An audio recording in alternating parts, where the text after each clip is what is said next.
So guys, Nigerian's First Lady, Senator Remi Tinubu, is now preaching unity about Nigerian breakup.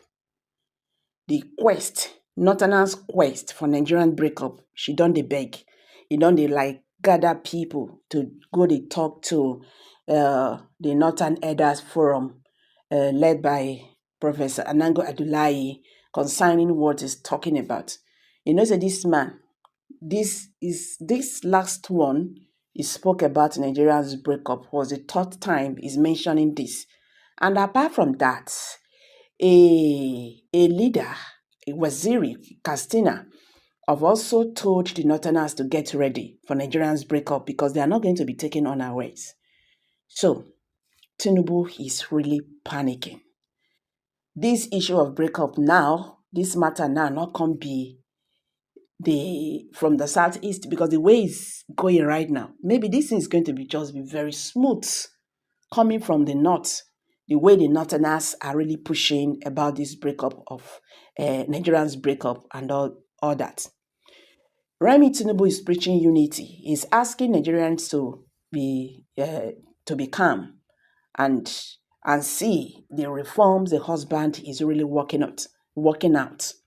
The Nigerians will look back and say thank you to this man, to this good man who have his people at heart and all that. So that is what Remi Tinubu is saying. So he's now soliciting for people to, look how they will see or talk to these northern elders who are talking about Nigeria has expired, this and that, before they go plant this thing where for their people mind. You recall what happened during the protest when we say in Kano State, flags were raised. These children were calling for army takeover. They were calling Putin, Russian president, to come help them because this government, led by President Bola Ahmed Tinubu APC, want to swallow them up. So you see, when you look at what happened, it seems that these people, they have already made up their mind. Anything when what happen, it go happen.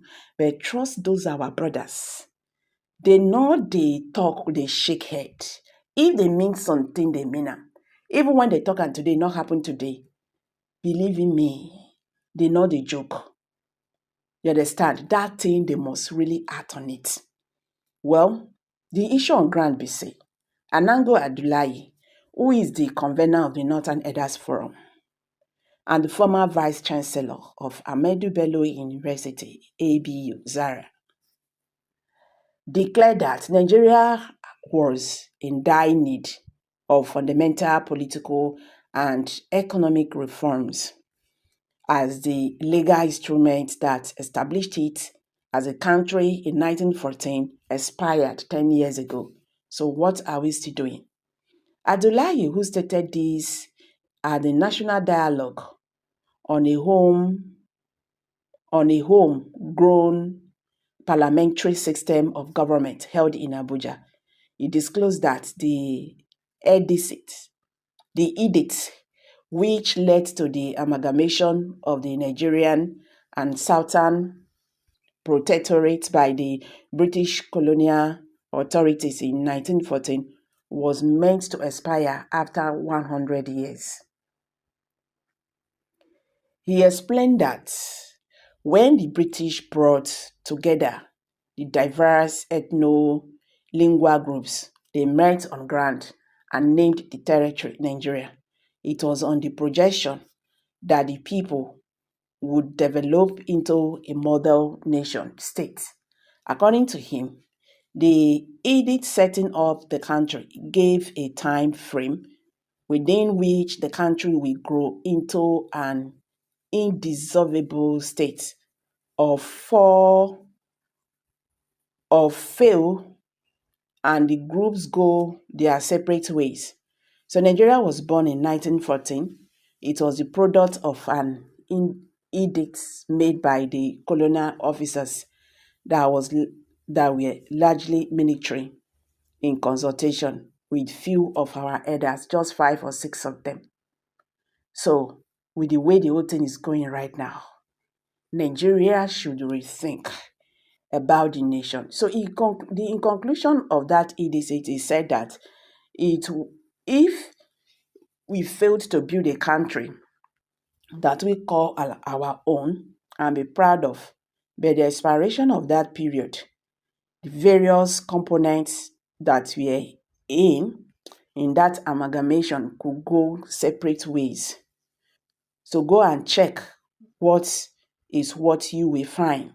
The edict tells us to either do what is right, or if we can't do what is right, we can decide to go our separate ways, he said. So this is what is really eating up the polity. You understand?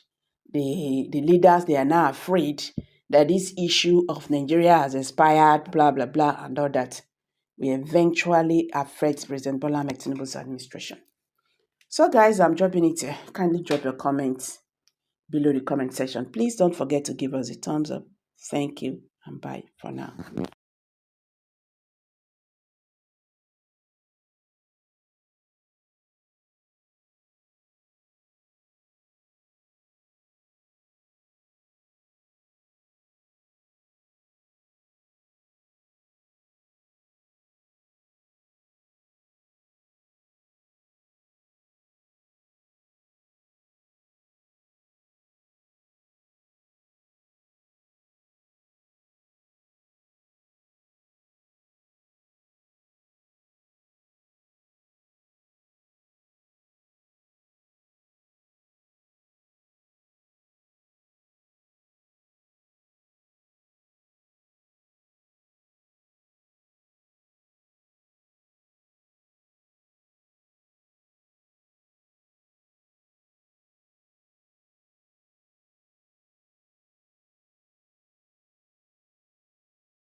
Good morning, good afternoon, and good evening, depending on whatever you are watching us from. It's another edition of Politics on the Street. You can subscribe to our YouTube channel, like our videos, share, comment for more political discourse. The wife of the president, Remi Tinubu, said she's from Delta State. She is from Delta State, and that those planning to break up Nigeria has failed, and nothing of such will ever happen under her husband, Mazi. She said this ahead of Mr. Ekpa, December 2 Biafra's declaration, Mazi. I thank God that she's not God. She's not God. Remi Tinubu could never be, could never have been God, if you ask me. And there will never, ever in this life anything that could make her look like God. Oh. So, when somebody just come out and be boasting and be talking without putting God there, I wonder how she the pastor for Redeem Church wey no say now because of their prayer, naira dollars never reach to 10,000. If not for the prayer, Nigerian naira to dollars would have been 10,000 naira for $1. This is kind of people we have in Nigeria. But do you know what? He said that those who are planning for breaking of Nigeria, they have failed, Abi. Yes. My response is that God will choke you. You that is a pastor in Redeem, and the husband is living this kind of life. You are still in APC, and on Sunday you mount pulpit, you go to church, you cast, you give your offering. You pray for people as a pastor, and the pastor will ask you to pray. You will be praying to the same God. And the people are dying. Many criminalities on the street across Nigeria as a result of bad governance under this administration, and they've not seen anything wrong on that. What we are saying now is that Igbos, that your husband stole their mandate, they will not go, that they have failed. Remi Tinubu said, sometimes when she speaks, it's not sits. It makes me to vomit because she's not speaking like a woman with good heart. Even Aisha Buhari, that time she seldom talked. You hardly, hear that woman talk. Very, very hard. Anyway, I know that Aisha Buhari is having more than at least three master's degree. That was when she surprised me. She's a very, very educated woman.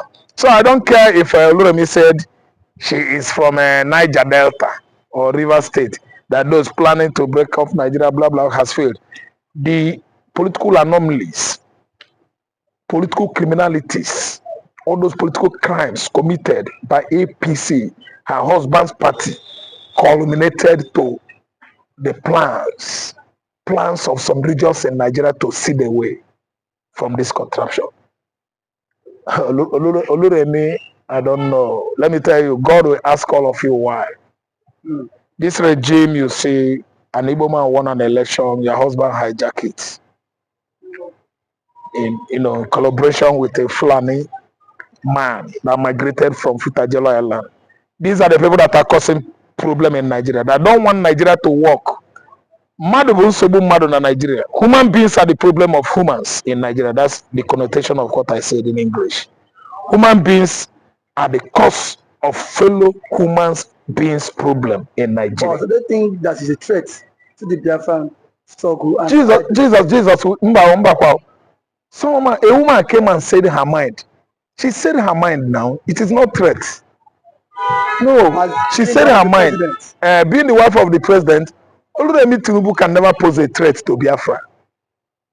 How could a woman, someone's wife, she's telling you that Nigeria belongs to them now. Nigeria belongs to her husband and Oluremi as a first lady. What do you expect her to say? It is good for Nigeria to break. It is good for Biafra to go. Simon Ekpa is good. No. She's saying her mind to favor APC juggernauts, to favor her kinsmen, to favor herself, to favor her selfish husband. So it doesn't matter what she says. I'm a man, Oluremi is a woman. I'm a Biafran, look at me too well. And nobody's going to stop Biafra. If Oluremi make him talk another one, or this one where he talk is too small. I expect Oluremi to talk bigger one. There are talks where if he talk him now, he go big past that one where he talk. Or do you think Remi Tinubu is going to stop Simon Ekpa's agitation business? But what if he does? He wanted to. If she does, yes. It is not possible now. Amulia, for my Kadembo say Amulia. One of the president. Amulia. Do you think that she possesses some external connections, and then connection with most powerful individuals in the world, in diaspora? Thank you. Let me give you a small argumentative, debate. Do you know what? As Remi Tinubu is now, if they sight her on the street of Oxford, London, they will stone her. Are you listening to me? We cannot listen and listen good. You asked me, gave me question. You asked me a question. I'm answering you to tell you that influence you think she is nothing like influentiality. Is she more influential than Chimamanda Adichie? Is she more influential than Peter Greg Obi? Is he more influential than Omoyele Showere? No. If she walks alone on the street of London now, Oga, they will embarrass her. Not only embarrassment, Oga, Yoruba women alone. I don't want to use Igbo. I don't want to carry sentiment. Yoruba women, they got adjust their gear, head gear in London. Oga Oluremi will run helter skelter for what? To avoid disgrace and international embarrassment. Now you're talking about what influentiality? Is he going to Israel to invite Netanyahu to fight Ekpa? Or is he going to White House to talk against Simon Ekpa? Simon Ekpa that has gone nuclear all over the world. Where is it that she, Oluremi, has that kind of, connection, sort of, that she will be going to project anti-Biafra activities? What do you mean? I think semantics doesn't work again. Because the Prince of Africa is coming. That is Biafra. Biafra is coming. If I could suggest, there's a way for dress now. I could enjoy this my analysis with you, David. Because I'm not putting on my bid. Which influential? What is it that you tell me? Raf, don't you know that she has some international? Who is that international? Where now? There must be a particular region or country of Europe. You will tell me. Let me explain to you well now. Is it Germany? Ekweremadu was beaten to stupidity by Ndi Biafra Ndi Igbo in Germany. Is it Belgium? Are you trying to tell me Austria? Austria help what you called children of Biafra. 1970, 69, 68, 67. Austria. Okay? Is it Scandinavian countries? Scandinavian countries, they are the one that actually made sure that Biafran children, what you call children, did not lack Oporoko during the war. Finland denied their children basic needs, things. Finland. Yes, read the history now, read the book. To make sure that they bring in food for those malnourished Biafran children in their millions. An Irish man in front of United Nations Secretariat, New York, sets himself ablaze. Why? Why did the whole world abandon this particular race to be extincted, to go into extinction? Because it was too obvious that British, in collaboration with Nigerian military clique led by Gowan, were what? Committing genocide, disaliving the Igbos, women, man, children, in their large numbers.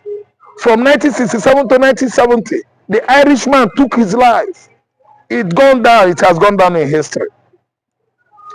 Okay, what I will say, Remi Tinubu can never tell you this one I'm telling you. Remi Tinubu herself, that is spanking on Biafra, is not more knowledge or more knowledgeable than I do, than me. What does she know about Biafra? She doesn't know. Mbeke is wearing cloth worth of millions now. Mbeke. They talk nonsense. Apaike Kobo, whatever they are now. Apaike Kobo. Biafra has come. Simon Ekpa is better than all his kinsmen, all her kinsmen. What are you saying about Biafra? I think at this point you have to say very big thank you to you for. Thank you, Jare, my brother. Thank you. Yeah, good morning, Mr. Christian. Simon Ekpa get people that are lobbying for Biafra, and it is a plus.